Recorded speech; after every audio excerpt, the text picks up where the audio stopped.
I take Bill Evans as a real landmark in performance, harmonic control, a real genius at the keyboard. And you all know Bill Evans. Oh, sure. I assume almost everybody here knows that. I have a complete set of Bill Evans' recordings, and they're wonderful to listen to. Did you ever do like Beethoven or anything? I don't think so. I pretty much established the fact that he studied Schenker at the Manus School. What a man! I thought it was the Venice. Yeah, at the Manus School. I have never been able to track that down in detail, but I know he was enrolled in the Manus School and probably studied at least a term, maybe a year of Schenker. He did. I think it was Steve Larson who did a paper on that. Steve Larson. I think it was Larson, yeah. Then the Schenker conference before the last. Really? On the influence of Bill Evans' Schenker training on his improvisations. I didn't know that. Really? Yeah. He may have published I knew that. I didn't hear it. I heard of it. Yeah. That's cool. Yeah. I was there when he gave it. He played all the examples himself. He's very good. Yeah. Well, voice leading, harmonic progression, all the things that we are aware of in Schenker's work. It's probably published someplace. It was some years ago. He gave it. I can hear if I listen to that, and as you said, I could hear Schenker turning over in his grave. Well, he's turned so many times now that he might have just given it up. He might be upside down by now. And I think Ed Laufert told me that Schenker and Oster would both turn in their graves if they knew what he was up to. Yes. And a lot of turning. Well, Ernst did a German translation for me that I read as a paper when I gave a lecture on American popular music in Germany and Austria in 1959, I guess it was. And the outcome of that was interesting. I was reviewed in German newspapers, and the German writers at that time were not only anti-American, they were anti-American jazz and American popular song. They felt it was a corruption of real music, When was this? When was this? 1959. Oh. And Maury Esten went over there and visited a lot of the universities to find out about the music programs. And I think I told you this too.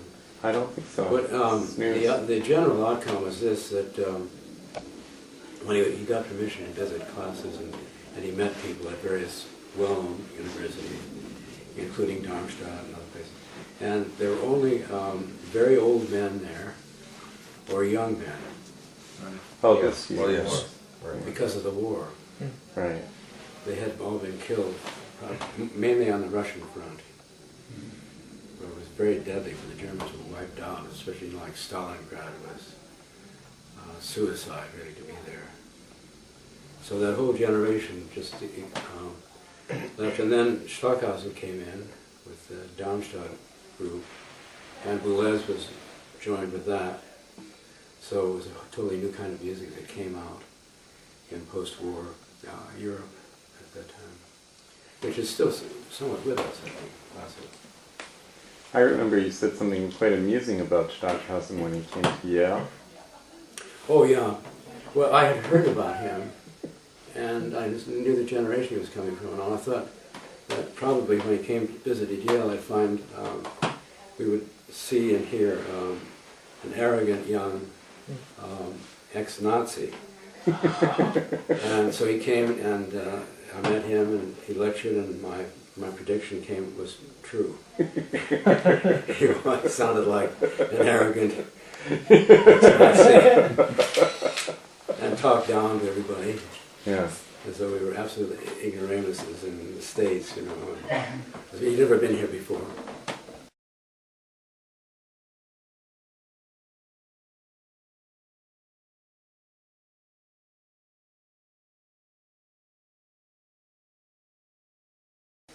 You want to tell your story about John Cage at your house?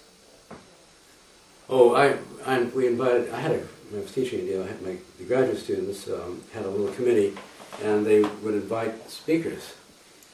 And I was their advisor, but I let them select, and they wanted to have John Cage come. So we invited him, and he came, and he did his talk with the 4 tape recorders in front of him on the stage, and he would use Tai Ching. Is that it? Tai Chi, yeah. Tai Chi. Yeah. Tai Chi. No, I No, Ching. I I Ching. I Ching. Yeah. The straws Right. Yes. to select the tape recorder is going to play next, and then he would play fragments of his music and so on. And when he was finished, he got a lot. By that time, the entire music faculty of the Yale School of Music had left. Walked out. They were sitting in the back anyway, so they walked out and left him. But there was a man from the philosophy department, Paul Weisse, who was very interested in modern things, and he came walking up to the stage down the aisle, right at the very stage where Cage was still standing, and he said, "I'd like to ask you one question." And Cage said, "Of course, go ahead." And he said, "Why is it that I couldn't do what you've done?" And Cage said, "Of course you could." He gave him the Zen answer. So. You want to talk about his personality when he went to your house? And then when he went to we invited him for the graduate students, invited him for a party, and we had a celebration for him in my apartment at that time. And he asked me if he could use the phone. I said, "Certainly, go ahead." And so we went to my study, which is like this, separated from the main house. And he was in there quite a while, and he came back and goodbye. So the next month I got my telephone bill, and he had called Los Angeles, Miami, August was called.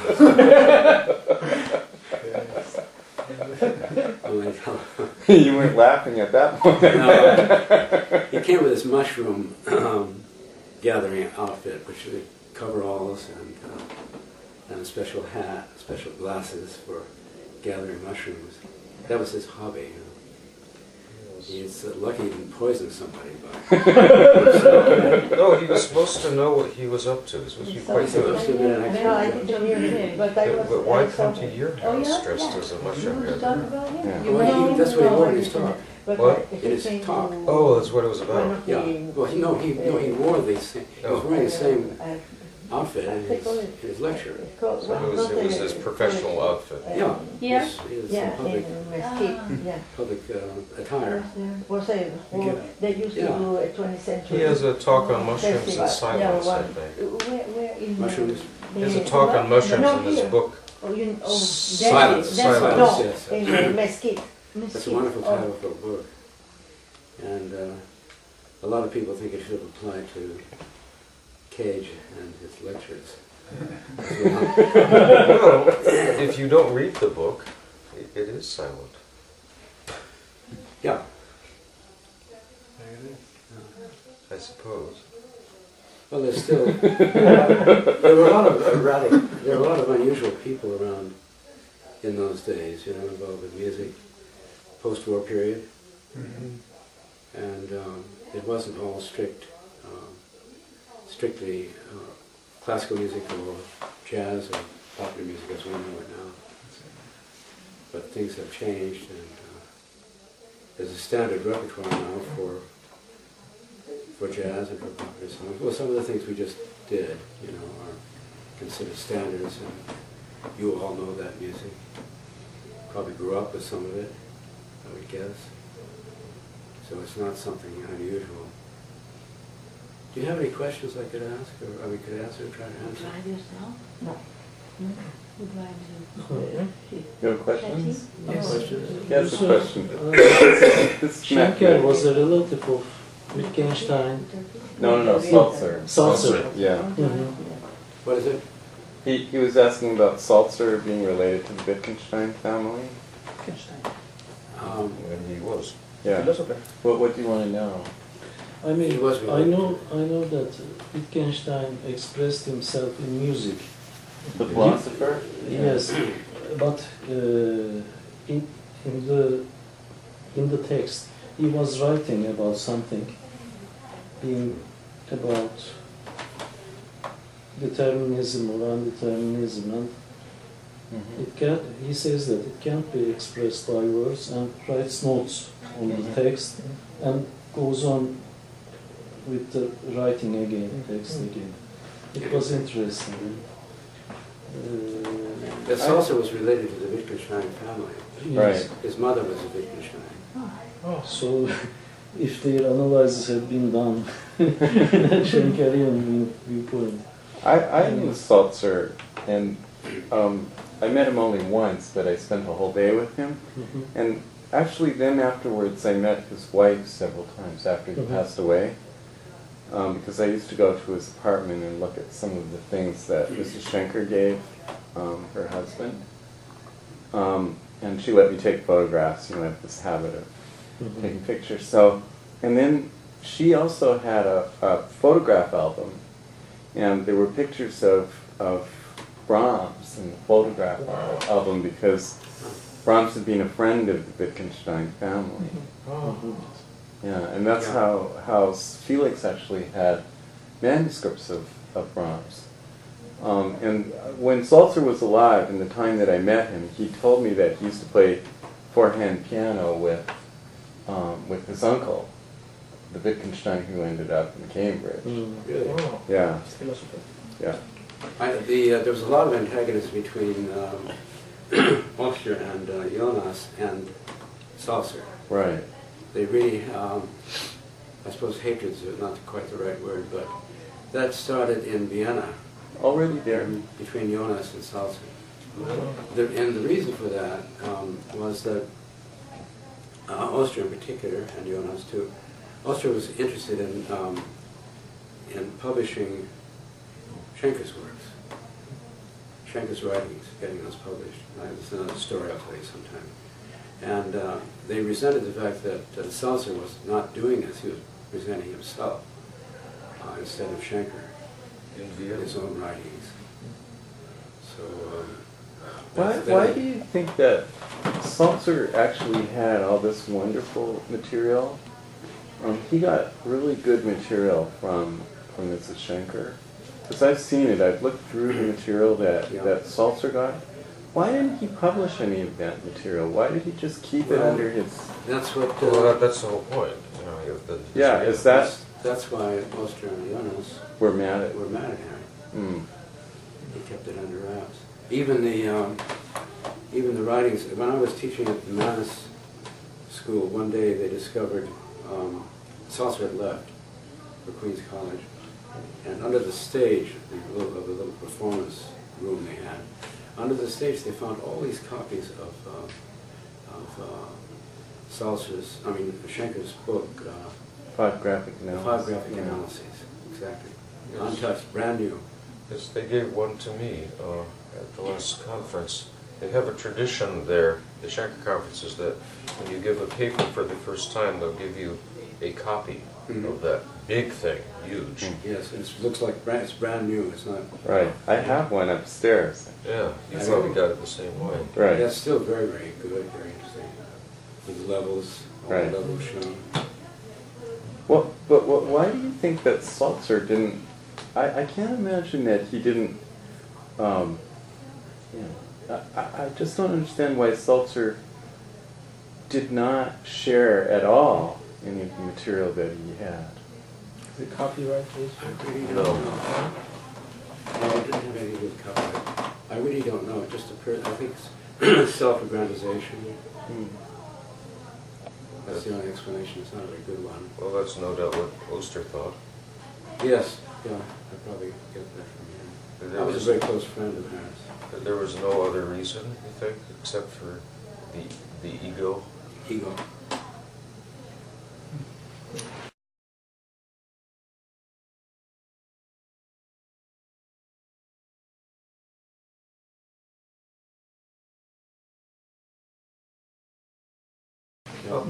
When you came to Manus, did you come in as Salzer's replacement? Because he No, I replaced Roy Travis. Oh. Who? Roy Travis. Roy Travis was quite well known. He was a student of Salzer's, and he was teaching at the Manor School. But he got a job in California at I'm thinking Santa Barbara. No. Oh, it wasn't Santa Barbara. It was Remember where? a big university. Well, it was. Yeah, I know. I know. Was it UCLA? I can't remember right now. In any event, he left Yeah. The East Coast and took up his career there. And that's, a couple of years later, I got an anonymous letter. This is all inside information. I got an anonymous letter from somebody in California at that address, saying that Travis was saying very bad things about me in his classes and in general. But I was never able to trace that or verify it. But I think that Travis wanted to be the main figure in Schenkerian analysis. And Oh my God. at that time I was teaching at Manus, and I was already gaining a reputation as somebody who knew about Schenker and was writing about Schenker. So there's a lot of Kind of savage. underground, sabotage. Well, then there's the famous essay that Oster wrote against Travis's as an answer Yes. to Travis, which was also sort of indirectly against Salzer. And Yeah. Well, they threatened to the Travis supporters threatened to sue Yale University. Really? Yeah, Because of that whole business? because of that. It was published in Journal of Music Theory, Right. Oh, and I went to the. because Were of you the the article. editor at I that? was the editor, right?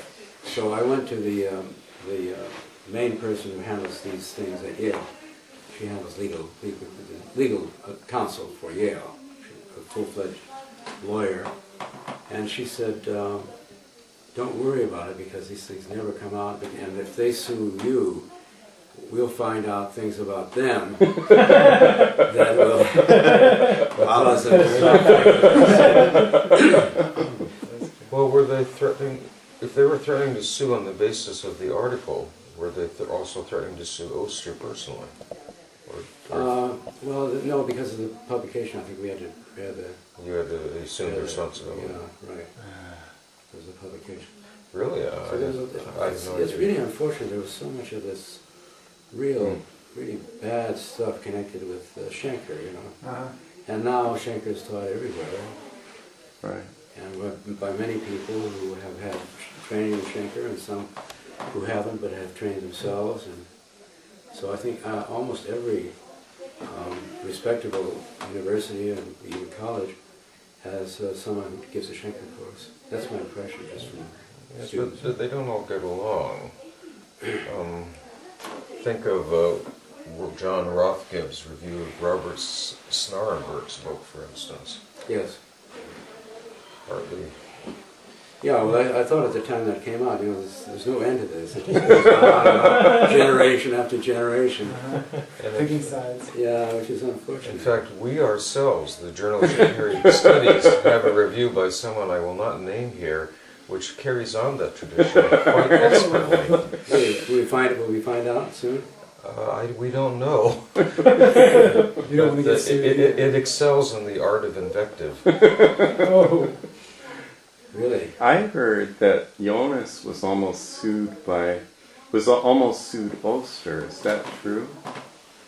Well, they didn't get along about various. They didn't agree on about certain things. Jonas was not completely dedicated to Schenker studies. His main thing was manuscript study. Right. Oh. That's what he did when he went to Europe. He would copy manuscripts and he gave courses on manuscript study. He was very, very good at that. So he wasn't really at the core of the Schenker thing. And he had ins and outs with Schenker. I think I told you this too. One time, Jonas called me up. Not with Schenker, with Ernst. With Ernst. Jonas called me from New York and to say hello, and I was in good terms with him, and I asked him what he was doing and so on. And I said, have you seen Ernst? And he said, that shit? So I knew they weren't on good terms. But would you say that was typical of the relationship, or just occasionally they would Yes. get into arguments? Exactly. Yes, Up and down. Yeah. like most relationships. Because I heard that, I don't know if this is true, but I heard that Oster had sent Jonas some stuff from the materials that he got from Mrs. Schenker, on the understanding that Jonas would send them back to him. And Jonas didn't. And Oster was pretty mad That could be the case. and wanted to sue Jonas to get the stuff back. Yeah, I don't know if it went that far. I don't know about that. You mentioned the other day something about Where'd you hear Kodachrome that? and how the From inventor of Schenkerian. Kodachrome Oh, was really? Oh, tied up Leopold in all- Manus? Oh, Leopold Manus, that was Yeah. who it was. Leopold Manus was the co-inventor of Kodachrome. What? Color film, right? Kind of film. Yeah, Ah. Kodachrome was the The Eastman Kodachrome. Kodachrome film was a big innovation. Yeah. Leopold Manus was the son Clara and David Manus, yeah. who brought Hans Weisse to the Manus School in New York, and so he was very instrumental in promulgating Schenkerian analysis, Schenkerian studies, I should say. So which Manus is the Manus school named after then? It's named after David Manus, Okay, Leopold's father. Leopold's father. Leopold's father, and Leopold's sister, Maria Manus, was a very well-known newspaper commentator, magazine commentator, not in music. So that's an interesting, and the connection with the Damrosch family comes in there too, which is even more complex. Well, the Damrosch was the conductor of the New York Philharmonic, and the Damrosch family was very, very prominent in music in New York. Walter Damrosch, especially. Walter was the conductor of the New York Philharmonic. Is that I think that's true. right? Yeah. Is that the Damrosch? Yeah, I think so. They were also German Jews, so they had, and they were children of immigrants, so they had a very strong link there. And the notion of Schenker's ideas was mainly carried out by people who were Jewish in New York. And when I went to, when I started teaching at Manus, I think I was the only Gentile there for a while. It was an interesting development.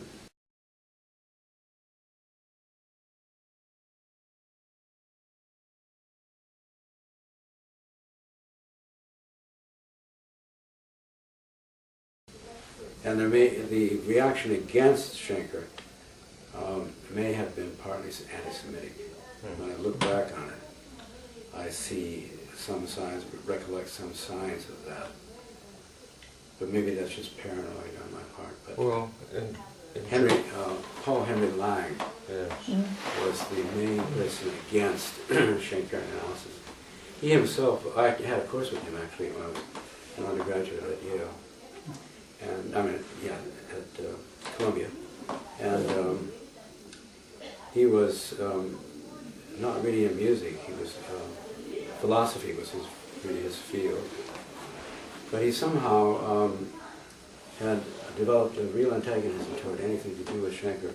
So when William Mitchell came to teach at Columbia, he had to prepare for encounters with Lang, who was the big wheel there. Mitchell was a assistant professor, and Lang was the big full professor and well known and so on.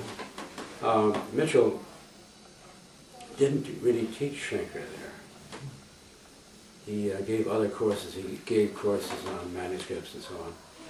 And under the shadow of Lang, he was afraid to do anything, which is an act of cowardice as far as I could see, even at that time. But the person who carried the torch for Schenker was Alvin Bauman, the man I studied with.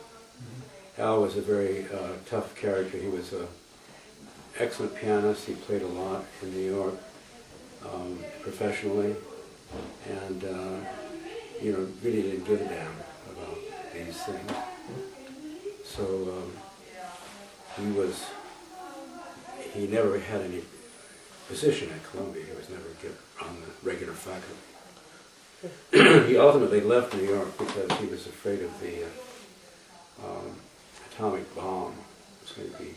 Did I tell you this story? Yeah, I remember. The Soviet Union. Yeah. You didn't tell me that story. I didn't tell you. Well, to make a song, he moved out to California. He bought a house in California, sight unseen. When he got out there, it turns out that the house was practically next door to one of these atomic bomb sites. It's a lunch site. Wow. Yeah. You told us when we were going over to the Union the other day that Bauman didn't like pigeons. Could you? You know what? He didn't like pigeons. Oh, pigeons, yes. And he lived in a small apartment in New York, and the pigeons, he put the window open to get air, and the pigeons for some reason were attracted to this windowsill.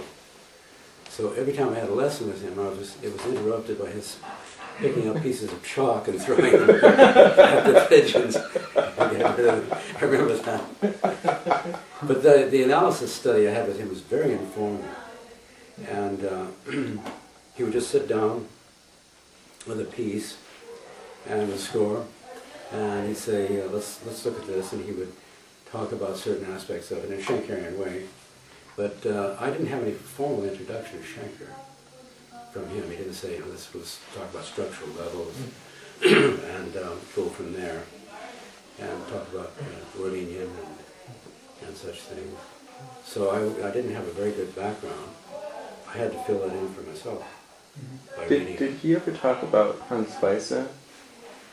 Or his studies in He Vienna didn't, with Hans Weisse? but I think he admired Weisse very much.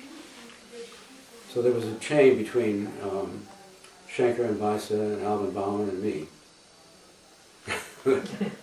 Did Weisse and Bauman connect when they were both in New York? Or Yes. were they friendly in New York? Yeah. Adele Katz was also a major figure, you know, in New York. And she was a student of Weisse. Is that right? I think that's right. Yes. Yeah. Did you know her? I met her once. She gave a lecture. What was she like? I can't remember very much. She had red hair, I remember that. And she was very dynamic and very, she took a straight path. I mean, if you've read her book, it's a gradual, in the book it shows a gradual progression up the ladder till you finally see the sunrise and Right, Wagner. and then this, well, and then this Schenker coming in. She Wagner, that's right, yeah. she taught piano privately in New York for many years. Carl knew her, I think, or I don't think she's not alive now. No, I don't think she is. It's a long time. How old was she when you met her? Do you remember? Oh, maybe in the early 40s, something like that.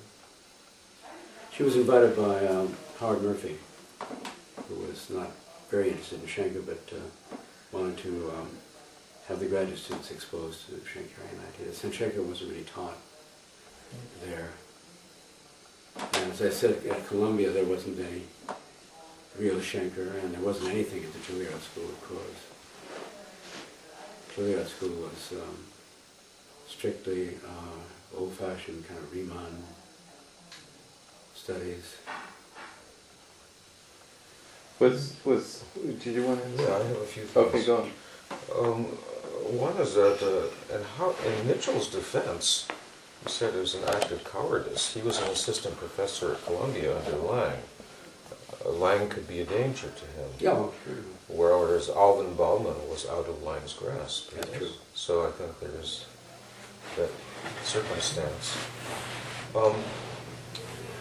You suggested that you record the history of the publication of free composition, Oster's translation, and your involvement in that. I wonder if you would get into that. Now? Well, now... Now is as good a time as any. Well, it has to do with the publication of the fragments. We I'll try to make it short. I was involved with that because Ernst wanted to have it published, and I decided I would help him. Milt was involved in that too. He was very supportive. Milt didn't actually do anything, but so I suggested that we, as a first step, we write to reputable publishing houses, university publishers, and and sound them out if they would be interested, instead of sending the material. Just try to find the right person there to talk to and see. And we always got the same reply. Yes. The reply was, there is already a book on Schenker. And that was Salzer's book. So we more or less gave up until Princeton helped out, and the American Histological Society came to the rescue, and it was published with the cooperation of those two entities. But the subvention wasn't there. There was subvention from the American Histological Society. Remember how much it was? $1,000,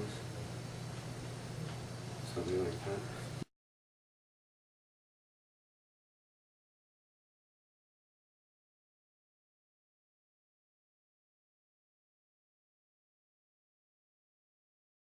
You had made a translation, hadn't you already? Yeah, I had translated the whole thing. Really? So what happened to your translation? Well, did Oster use that? I gave it to Ernst. So he built on that? Well, he built on it, yeah, but of course he made a lot of refining of it. It was a rough translation. I had translated it for my own purposes and using and teaching a little bit. But do you still have a copy of your translation? I mean, if we were interested in looking at how Oster changed your translation, would that be possible? I may have it, yeah. I'd like to see that a lot. Okay. So would I. Would you remind me, email me or something? When you look at Oster's translation, can you sort of see parts of it that you did? Or Yes. Now, Oster basically used the second edition, the second German edition, right? Yes. Jonas, he edited. Well, Jonas edited out the parts that were unacceptable at the end. How was the decision made, to put all the offending parts together in an appendix, where, as Carl says, one has saved the trouble of searching for them? Do you remember how that decision was made? Well, I think it was made by John Rothgard. How was Rothgard involved? Who was involved in, was a kind of consulting editor for the work. So John made a strong case for including the stuff in the appendix. I thought it was a mistake. It was anti-American. Typically, at the end of all his writings, which he called miscellany, where he would show, yeah, that's right, hammer anybody anything that was on his mind. And he had things in there about Henry Ford, for example, and American derogatory comments about Henry Ford. Mass protection. Part of that may have been getting the settling of accounts with Ford. Ford was a terrible anti-Semite. Yes, I know that. I'm not, it's impossible, but I doubt that Schenker knew that much. Was Oster in favor of leaving them out as well? Yes, I think so. Okay. Yeah, because they were distracting from the main purpose of the writing. Yeah. I have another question. On set theory, could you talk a little bit about what was going on before you wrote that book, the competing theories that were going on? I know that Babbitt was doing things with 12-tone music, for instance. And well, Milton wasn't really interested in set theory at all. I don't think he liked it particularly. 12-tone music was his main thing. Not serial music either, but rigorous 12-tone music. the article that he published in JMT, which I edited in the sense of correcting a few typos and things like that. Just like that. We are leaving tomorrow at 7 o'clock. Yeah, we have to go. We have to go. I have a good story about Lang, if you want to hear it. Oh, yes, please. My brother, my younger brother, was in his class. He was not a musician, but Was he in took the Milton's class? Milton Lang, Babbitt's? yeah, because when his grades he's a nuclear engineer. Uh-huh. So when his grades went down, so he took music because it was very easy for him.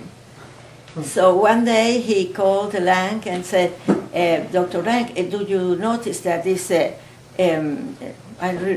Mozart theme from this concerto, he's using it in something else? So next Sunday came an article in New York Times from Lang writing about the plagiarism. It was my brother who told him, who was 17 years old or 18. And in this class was Corrigiano also. He was a classmate of my brother. Oh, I see. You never finished your answer to my question. What was the question again? Some of the influences that went into the structure of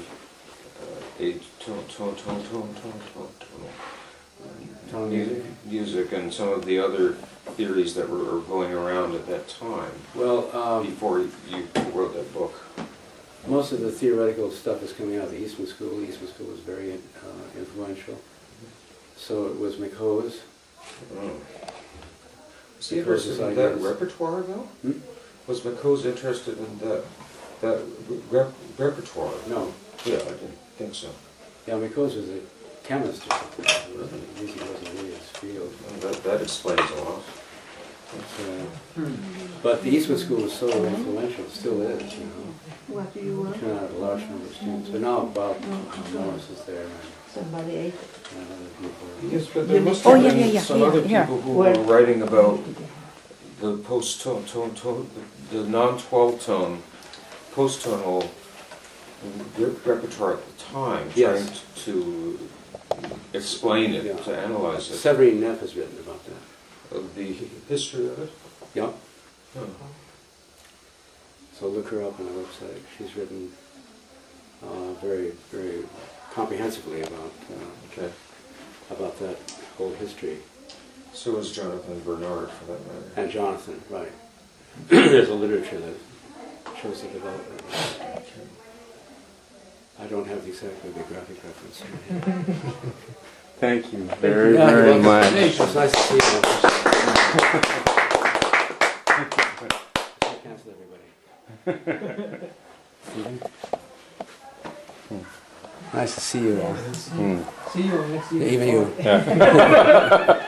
That's very, very good of you to say that. I know exactly what you mean.